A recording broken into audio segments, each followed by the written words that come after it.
Okay, here we go with the last of my three little videos on the, what's it called? The Laney Cub12. Now, Laney do this weird thing with the Cub series. They don't tell you what the wattage is of the amp in the number. The number 12 doesn't say it's 12 watt amp, it says that it's a 12-inch speaker in that little combo. Its actual wattage is 15 watts, but it can also be brought down to less than 1 watt, which works by plugging it into whichever input you actually want. So it's got the 15 watt input there and the 1 watt input. We're just going to use the 1 watt input today. Now, I'm not really going to show you loads of sounds, how every single dial makes a difference to it. I'm not that great at setting up amps for great sounds, let's just be honest. And it really depends on the room, the microphone, so much else will really affect how that works for you. But I will just go through quickly what you've got going. Here we've got a switch, on and off, 0 and 1, and you've got a little light to tell you whether it's on or not. Now, some of the early Cub12s, including this one, no, was it including this one? I can't remember. Anyway, I had a problem with the Cub12 where it was cutting out, automatically turning off every now and then. Send it back to Cub, get a new one, whatever. They were very good at sorting out the problem with it. There is also a mod you can do if you look online that fixes it anyway. But just to let you know, if you're thinking of buying a Cub new, that is a possible problem it will have.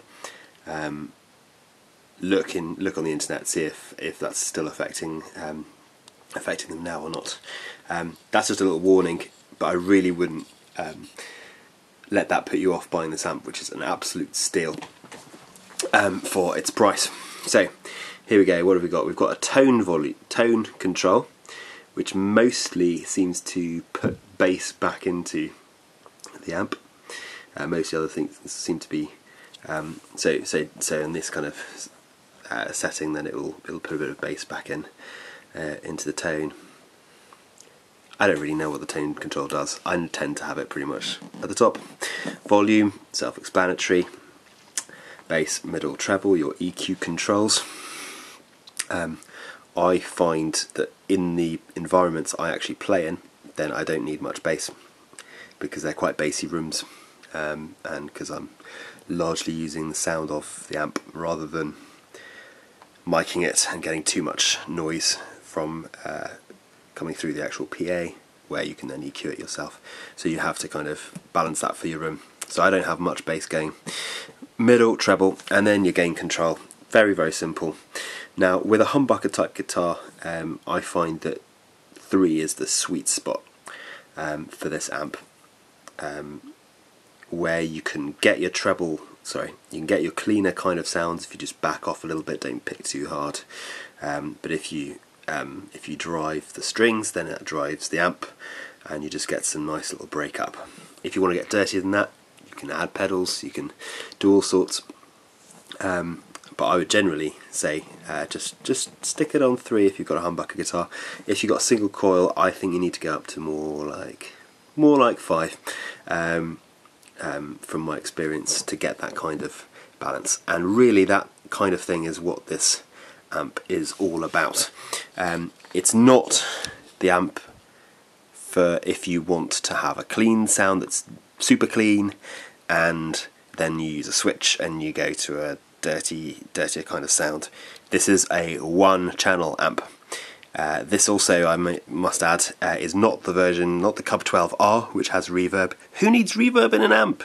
Get it in a pedal, do something else with it. Then you can control it with volume pedals, do all kinds of cool things that you can't do if it's in the amp, and you're just adding transistor and digital stuff to your amp, which isn't where I want to add that kind of stuff. This is all tube amp, I should add that. So if we look in the back, oh yeah, I forgot about some things. Well done, Paul. I never use these. Effects loop, insert, straightforward. You just plug a cable in here into your loopy type effects loop type pedals, which people have after the preamp, and then you stick it back in here, and that's all done. And in the back you can see those little glowing, hopefully, amps. What am I talking about? Tubes that are giving you all the power. They're nice and warm, having been on for a little while. And a Celestion Rocket 50 speaker in the back. Who cares about that? I don't know. And you've also got a little speaker output there, if it comes into focus, which is all very nice. Should I be blowing out the serial number? Probably not. It doesn't really make a difference, does it? The other thing to say about this is that it has quite a short power lead that is hardwired in. Here. There you go. That's your whole length. That's about 1.5 meters max, which is really quite annoying sometimes. So that's what you've got. Front of it has this grille, kind of vintage kind of style looking thing, with a slightly angled front thing, the Laney sign there. So let's just get the camera down and play some music. That's a bit meh. Well, you don't really need to see it.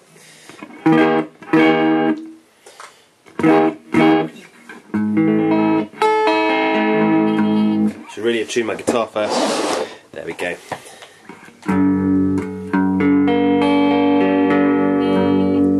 Just going to up the volume a little bit.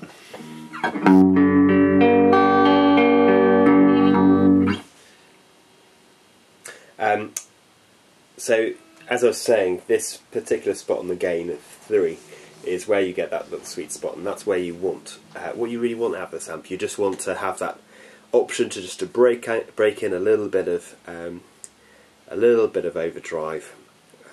That's what this amp does well, going from the slightly dirty clean sound to a slightly crunchy sound. It doesn't get up to your big metal sounds. It doesn't really get as clean as your Fender kind of twin amp kind of thing, which you'll see a review of, a demo of on my channel as well. So here's what I'm talking about.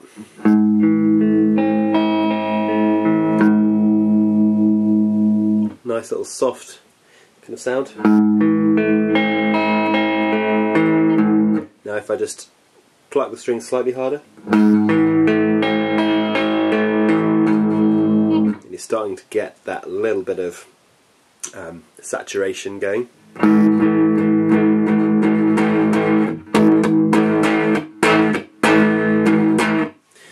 And then at the end there I'm strumming pretty hard, and you just get that little bit of breakup, which is just great for certain kinds of music. I lead worship at my church with the electric guitar quite a lot, and having this kind of setting is really, really useful, because you can be playing something that has some natural changes of dynamics through the song, and you don't want to be having to, if you're singing as well, for example, you really don't want to have to be pressing loads of pedals in front of you, worrying about that too much during a song. You want to just be able to leave that and tweak things just by the way you're playing, so you can just naturally go from a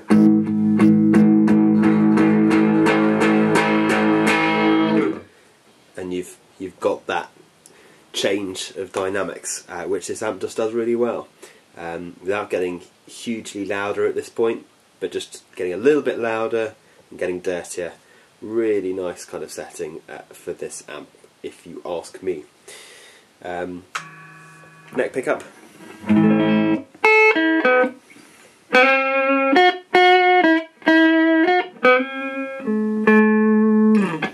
Let's just play something else.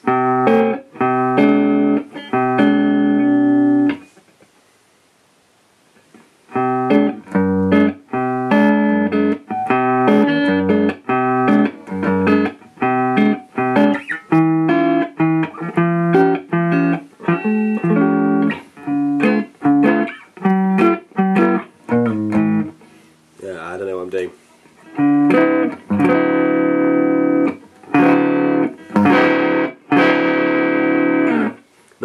slightly distorted jazz kind of sound, if you've got the right kind of guitar, right other kind of settings.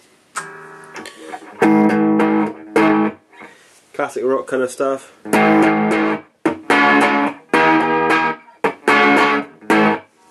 Bridge pickup. You just get that kind of stuff. As I say, I'm not going to try and demo every feature of the amp, but I really recommend it to you if you just need an amp that does one sound and does it well and is responsive to the way you play, rather than just imposing a particular sound on whatever you do. So for example, if you've got a modelling amp, line 6 kind of thing, and I've used these things and they do some great sounds, but they just don't respond the way that more tube-based real life kind of amps do, and they have that little digital fizzy sound generally, which is quite hard to get rid of. They don't respond quite the same as these do, and I can't remember how much I paid for this, but they're still going at a really reasonable rate. All tube. They sound loud enough if you're playing with any reasonable, vaguely reasonable kind of drummer. You can sound okay for practice particularly, and if you're not in practice and you're doing an actual gig and your drummer's still drumming loud, then just get a mic on your amp. That's all you need. You don't need a massive big amp for that. So if you want one amp that does what it does well, I really recommend this Cub12 to you. Laney have been making amps for a long time. They know what they're doing. They've not quite got the brand recognition that someone like Marshall or Vox do of the British kind of amps, but Laney do a great job with this Cub12, so I really recommend it to you. One more final thing, handle is pretty nice. It's thick rubber kind of thing going on here, well, it's pretty sturdy. I'm not really worried about that falling apart, which I have had with other ones, which is really annoying. So there you go. Ask any questions if you have them.